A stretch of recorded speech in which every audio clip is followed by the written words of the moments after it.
लगातार धरने पर है पूर्व सैनिक और 20 तारीख को जो आगाज हुआ था, एक शानदार आगाज हुआ था, उसके बाद सरकार ने किन किन बातों पे आपकी कुछ सहमति मिली है या नहीं मिली है, एक बार मांगे बताइए पूरी सारी आप।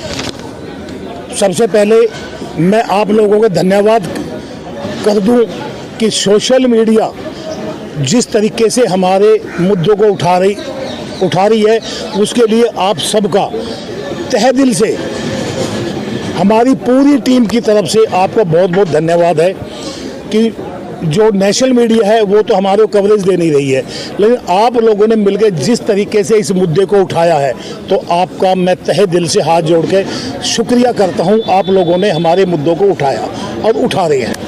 मैं सुरेंद्र पहलवान हूँ, दिल्ली वेटरन्स का अध्यक्ष हूँ, भारतीय नौसेना से रिटायर हूँ। हमने 20 तारीख से पहले ही 20 फरवरी से पहले ही इस आंदोलन को आगाज कर दिया था 14 नवंबर को। उसके बाद 20 फरवरी को हमने इसको प्रदर्शन को बड़ा किया।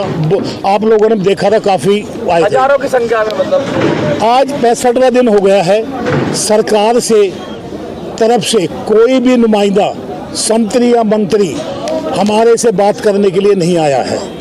बड़ी खेद है हमें और मायूस हम सरकार की तरफ से। हमारे प्रधानमंत्री साहब बड़े ही राष्ट्रवादी हैं, लेकिन उसके बावजूद भी हमारे इन सैनिकों से मिलने के लिए कोई नहीं आया है और हम अपने धरने पे बैठे हुए हैं।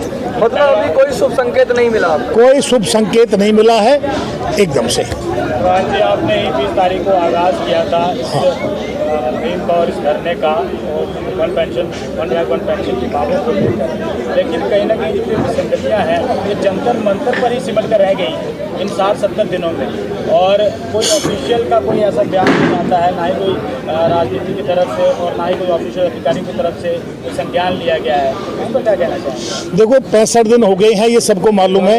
ये नहीं है सरकार के पास बात नहीं पहुंची है, सरकार हिली नहीं है, सरकार हिली हुई है। इस मुद्दे को लेकर सरकार में बहुत ही सुखफुगाट है और अंदर खाते में शनिवार को मीटिंग हुई है, एक हाई लेवल की मीटिंग हुई है वन पेंशन को लेके, ठीक है। तो ये नहीं है सरकार इस पे संज्ञान नहीं ले रही है, लेकिन हमारे यहाँ मिलने के लिए कोई नहीं आया है। बहुत सारे अफसर और यहाँ नहीं सिमटेगा ये अभी सब्र से बैठे हैं सभी।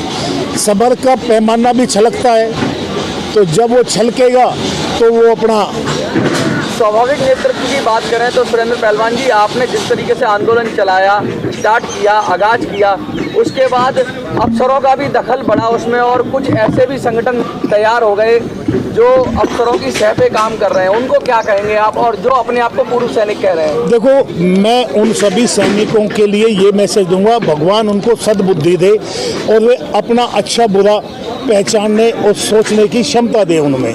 अगर अफसरों ने हमारा भला करना होता तो 2015 में जिस समय लेटर ड्राफ्ट हुआ था, उसी समय हमारे फेवर में वे लेटर ड्राफ्ट करके गवर्नमेंट को भेजा होता। लेकिन कुछ लोग हैं जो उनके पीछे लगे हुए हैं और वो उनके पीछे चल रहे हैं, तो भगवान कभी तो सद्बुद्धि देगा उनको और वे लाइन में आएंगे। आपका कहना है कि सेना के ही कुछ अधिकारी हैं जो सरकार को आपके खिलाफ ना चलने की अगुवाई कर रहे हैं? देखो, ऐसे तो एक कर्नल ने सरेआम स्टेटमेंट भी दिया था, नाम भूल गया मैं, मनीष वैसा कुछ था वो। अब भाई जल्दी इस धरने को तोड़ दे, बाई फोर्सली तोड़ने के लिए उन्हें सरकार को अपील की थी। वो क्यों इतने ज़्यादा घबराहट है उनमें, बौखलाहट क्यों है इतनी ज़्यादा, जबकि उस कर्नल ने अपनी डिसेबिलिटी पेंशन स्वयं हाई कोर्ट चंडीगढ़ से हारने के बाद सुप्रीम कोर्ट से ली है। वो कर्नल बोल रहा है इस धरने प्रदर्शन को जल्दी से जल्दी तोड़ दिया जाए। तो अफसरों में बौखलाहट बहुत ज़्यादा है, क्योंकि जवान जैसियों कभी प्रदर्शन में नहीं बैठे थे, हमेशा उनके साथ उनके पीछे चलते थे। आज हमने उनसे माइक और स्टेज छीन लिया है।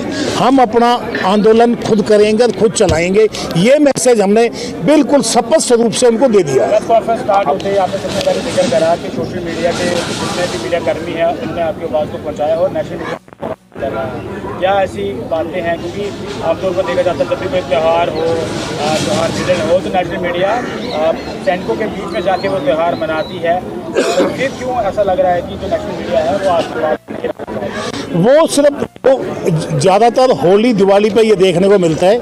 हमारे माननीय प्रधानमंत्री जी बॉर्डर भी जाते हैं, सैनिकों को जाकर पहले मिठाई भी खिलाते हैं और उनके साथ फ़ोटो शूट भी करते हैं। 3 दिन नेशनल मीडिया का फिर ये प्रोग्राम फिक्स हो जाता है, सर वही चीज़ दिखाना। सुरेंद्र जी, यहाँ जो बैठे वे भी सैनिक हैं। आज हम रिटायर हुए, कल वे भी रिटायर होंगे जो आज ड्यूटी पे खड़े हैं। बॉर्डर पे वे आज हैं, उससे पहले हम थे। सेवाएं दे चुके हैं ना, इनमें से कई ऐसे पूर्व सैनिक हैं जिन्होंने अपनी छातियों पे गोलियां तक खा रखी हैं, टांगों पे गोलियां खा रखी हैं और देश के लिए लड़ चुके हैं। वही आज धरना प्रदर्शन कर रहे हैं, ना ही कोई सरकार का नुमाइंदा उनके पास आ रहा है, ना कि ऑफिशियल अधिकारी आपके पास आ रहा है। कल मैं ऐसे एक सैनिक को लेकर आऊँगा यहाँ जिसकी दोनों टांगें नहीं है। मैं आज मैसेज कर दूंगा, कल वो लाना पड़ेगा, पिक करके लाना पड़ता है वो। सुरेंद्र जी, तो आप देखना। एक बात बताइए, आप जंतर मंतर पे 2 धरने हो रहे हैं। सवाल व्यक्तिगत है या फिर सार्वजनिक है, 2 मंच लगे हुए हैं। ये तो सर्वविदित सत्य है कि आपने लगातार इस आंदोलन की अगुवाई की, लेकिन अब जो दूसरे मंच भी लगे हुए हैं, क्या ये इस पे थोड़ा स्पष्टीकरण दीजिए, ये हो क्या रहा है? देखो जी, ये जो मंच है हमारा, ये प्रथम मंच है।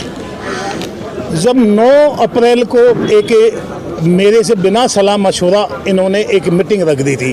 जब हमने प्रदर्शन स्टार्ट किया तो मेरे से बिना सलाह मशवरा किए कोई भी मीटिंग वैलिड नहीं होती है। वो सीधी से स्पष्ट बात है। इन्होंने बिना मेरे से कंसल्ट किए और वो मीटिंग रख दी। जब मुझे मालूम पड़ा, क्या लगता है आंदोलन को हाईजैक करने की कोशिश है? हाईजैक करने की 100% कोशिश की गई है। तो जब उस मीटिंग में मैं पहुंचा तो मुझे अंदर नहीं जाने दिया। मीटिंग के अंदर भाई उन्होंने रखी, मेरे को नहीं जाने दिया, कोई बात नहीं। मैं यहाँ आया, अपना राष्ट्रीय संयुक्त मोर्चा गठन किया, नॉमिनेट किया अपने कैप्टन DP यादव, उनको अध्यक्ष नियुक्त किया और पूरी टीम बना दी हमने।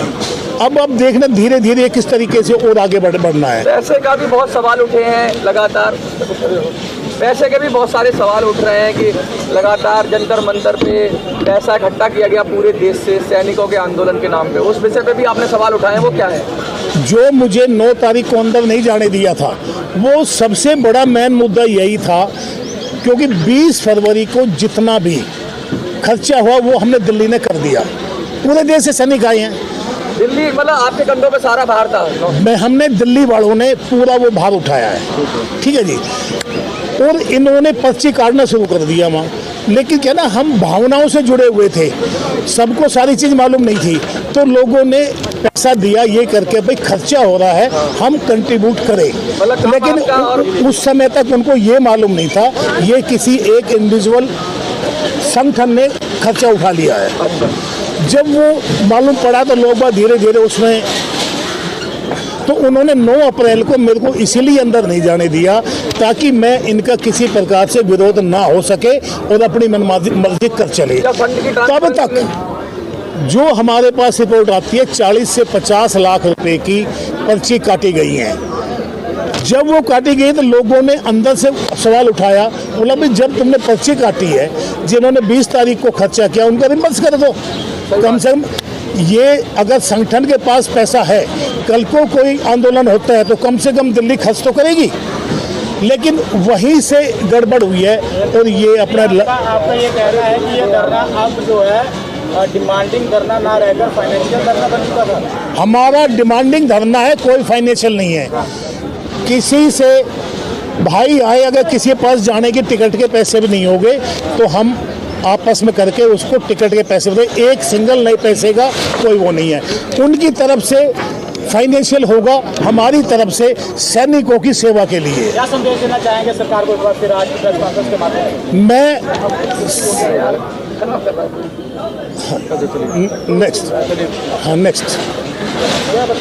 नेक्स्ट एक तो सर इस तरीके से बताइए, जो ये 2 फाड़ हो गया है, तो 2 स्टेज लग चुका है और डिमांड आपका एक ही है, तो ऐसे में क्या नहीं लगता है कि ये जो आंदोलन है वो कहीं ना कहीं डिस्प्यूट हो जाएगा, कहीं ना कहीं कमज़ोर होने की कोशिश हो रही है? ये आज बहुत लोगों को लगता होगा कमज़ोर होगा, 2 स्टेज लग गए, लेकिन इसको हम एक स्टेज पर लेकर आएंगे और 1 या 2 आदमी गंद है हटे और बिल्कुल सब सम्मिलित होगी। क्योंकि वे झूठ फेंक, एक बैग रोजाना एक बैग झूठ का भर के लाते हैं और यहाँ आके वो झूठ निकाल कर फेंकते रहते हैं। झूठ बहुत अच्छी लगती है, हमेशा झूठ अच्छी लगती है। जब सच सामने आएगी तो झूठ कहीं नहीं टिकती है, ये सबको मालूम है। लेकिन ऐसे में जब आपका 2 टेबल हो जाएगा तो 2 टेबल के बीच लोगों का जो विश्वास है, खासतौर पर जब आप सरकार को ये बात जताना चाह रहे हैं, तो उनको ऐसा नहीं लगेगा कि भाई अलग अलग तरीके से हमारे पास में एक ही, जबकि सैनिक वर्ग ही हैं और वो अलग अलग टेबल से हमारे पास में आ रहे हैं, इनमें ही एकजुटता नहीं है, तो कहीं ना कहीं एकजुटता की कमी की वजह से आपका धरना और लंबा नहीं खींचा जा सकता है। जब सरकार बुलाएगी तब एक डेलीगेशन 11 आदमी का एक ही होगा और वो एक ही डेलीगेशन बात करेगा। तो डेलीगेशन कैसे सेट करेंगे? वो सेट हो जाएगा और ये जो 2 गुटों में बैठे हैं ये भी एक हो जाएंगे। आपके हो सकता है इसमें हफ्ता 10 दिन लग जाए, 7-8 दिन लग जाए, उसकी मुहिम चल रही है और वो हफ्ता 10 दिन में एक हो जाएंगे और जो असामाजिक तत्व हैं वे अपने आप भाग छूटेंगे यहाँ से। कुछ लोग तो बहुत शब्दों का भी प्रयोग कर रहे हैं, एक दूसरे के प्रति जयचंद शब्द का इस्तेमाल कर रहे हैं, उनको क्या जवाब देना चाहेंगे आप? देखिए, मेरे लिए आपने देखा होगा, मेरे लिए बहुत गाली दी है कि दिल्ली का सबसे मजबूत, लोगों ने कहा हाथी का पैर है, तो सबसे मजबूत स्तंभ कहते हैं मेरे को दिल्ली के लिए। और जो कुछ करता है यही करता है, लेकिन मैं करने वाला, जब मेरी और मेरे साथी हैं, सहयोगी हैं, ये मेरे साथ नहीं होंगे तो मैं अकेला क्या करूँगा? तो हम सबको मिलकर एक मजबूत वो बनाया है हमने। गाली भी दी है। एक सवाल है सर, आप लोगों का जो धरना है वो उसमें माना जाता है कि अफसर लोग सरकार गुमराह करते हैं। आपने भी देश की सेवा की है, अफसर भी देश की सेवा करते हैं, लेकिन ऐसी क्या वजह है कि अफसर लोग, आप लोगों की जो वन रैंक पेंशन है उसमें सरकार को गुमराह कर देते हैं? ऐसी क्या वजह है? देखो, एक सोच है उनकी, वे सोचते हैं अगर इनके पास जितना कम से कम पैसा रहेगा उतने में काम चल जाएगा, लेकिन वे सोचते हैं ज़्यादा हमारे पास खर्चा है, हमारे को पैसा ज़्यादा हो, सिपाहियों की ज़रूरत नहीं है, वो उनके लिए इतना काफ़ी है। ये उनकी सोच है, भाई कम से कम पैसा में हो जाएगा। आपने भी की है, वो भी कर रहे हैं देश की सेवा। ये सरकार में सोचना चाहिए सबसे ज़्यादा।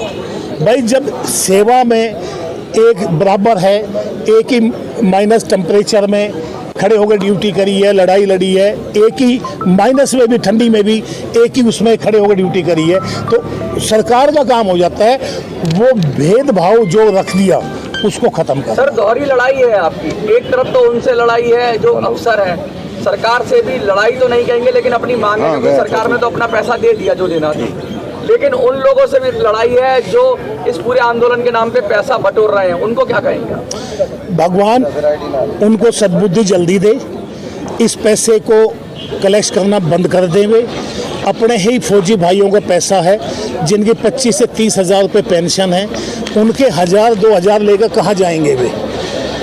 कहाँ जाएंगे वे? जबकि 1000 2-2 हज़ार और कुछ उन्हें ज़्यादा भी दिया है।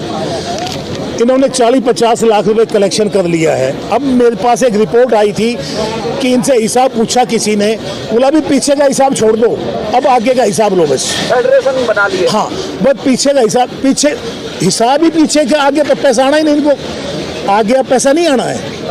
1000-2000 आ गया, वो चाय पानी में चला जाएगा इनका पैसा। तो जो करना थे ना लेकर गबन हो गए, खो गए साफ। अच्छा, आप जो लोग पैसा देना चाहते हैं उनको क्या कहना चाहेंगे? जो सैनिक अभी भी पैसे लेके आ रहे हैं या पैसा दान कर रहे हैं, उनको क्या कहना चाहेंगे? सभी से हाथ जोड़कर प्रार्थना ये है, कोई भी मेरा फौजी भाई किसी भी संगठन को पैसा ना दे, जितने बैठे हैं उनको चाय पिला दे, खाना खिला दे, पैसा 1 रुपया ना दे किसी को भी। एक आखिरी संदेश आप